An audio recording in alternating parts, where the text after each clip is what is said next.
Hi, my name is Aitana Lee, and I'm going to be doing my presentation on implicit bias in education, establishing diversity and equity in schools.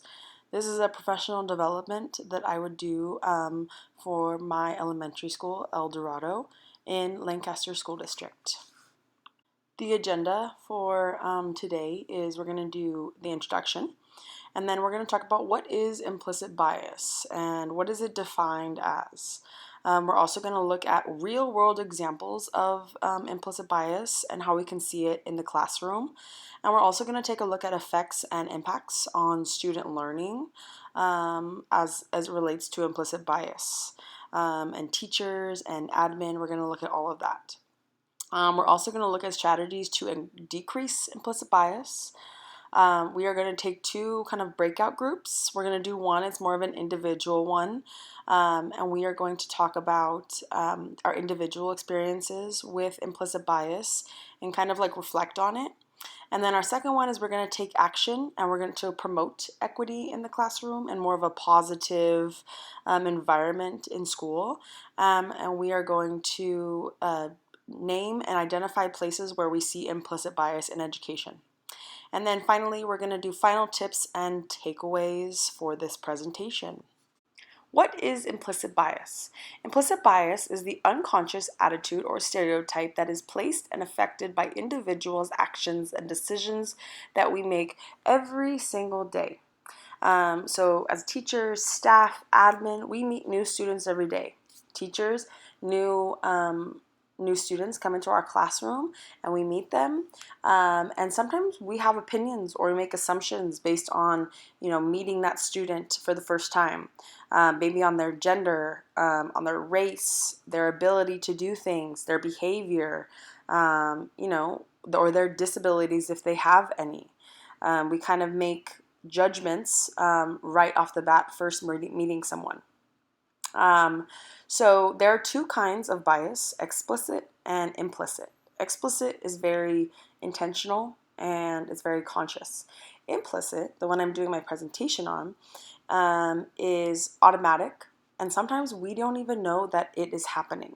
And so that is sometimes challenging in kind of creating a positive and encouraging space in the classroom for our students.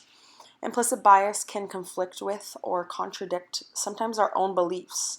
So I have a set of beliefs. I believe that fairness is great in the classroom as far as curriculum, as far as consequences, education, all of that goes. I believe that we need to be fair with how we do things. I also believe in equity.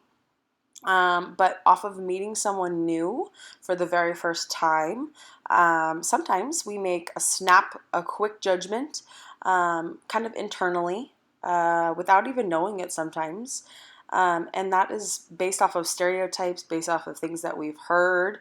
And that is kind of what implicit bias is. It's just a very quick judgment, and it's not seen or it's not heard, and it happens most often without anybody knowing.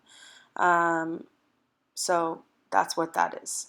Implicit bias affects how we treat people positively or negatively based on stereotypes rather than just being open-minded. So in education, being open-minded and being very positive is something that matters a lot.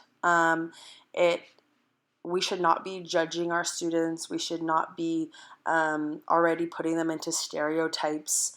But implicit bias is kind of the social justice topic that I wanted to talk about and I wanted to dive into. Teachers, staff, admin, we make quick decisions every single day about discipline, grading, who to call on in class. This sometimes can lead to a disadvantage, especially in students of color, because sometimes they are more negatively put into a category or a stereotype that sometimes doesn't apply to them, but we think it does. These marginalized groups are the ones that are being affected by implicit bias. A lot of the implicit bias is not about bringing blame, it's about bringing awareness. By slowing down, reflecting on our choices, being intentional about diversity in the classroom, and diverse perspectives, that is what we're going to talk about in my presentation today. Creating a fair, more inclusive classroom.